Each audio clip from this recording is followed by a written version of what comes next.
Бәріңе сәлем достар. Бүгін менің ең сүйікті жемісім Памелаға обзор деймін ба? Енді бұл жемісті білмейтін қазақ жоқ шығар.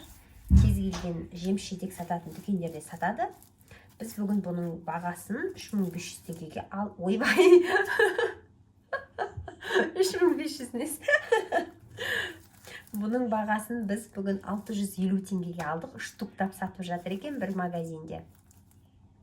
Сіздерге кесіп көрсетемін үшін.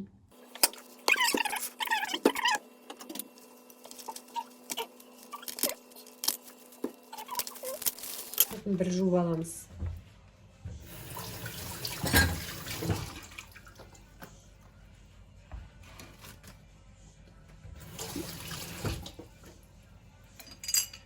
Қабығы қалың болады.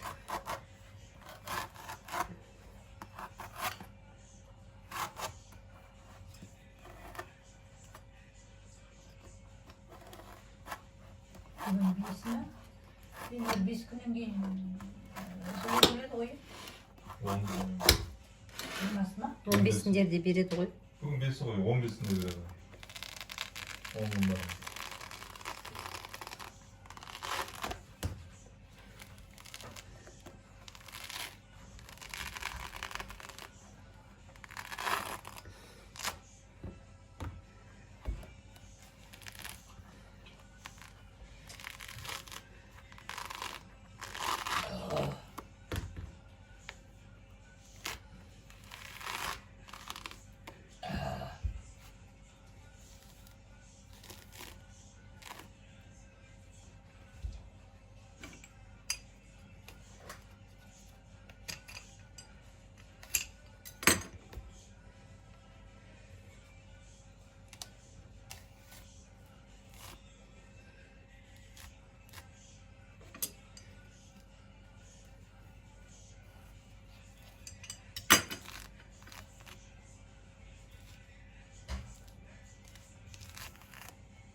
Күллі жердің заты бар, иә, Қазақстандық бар.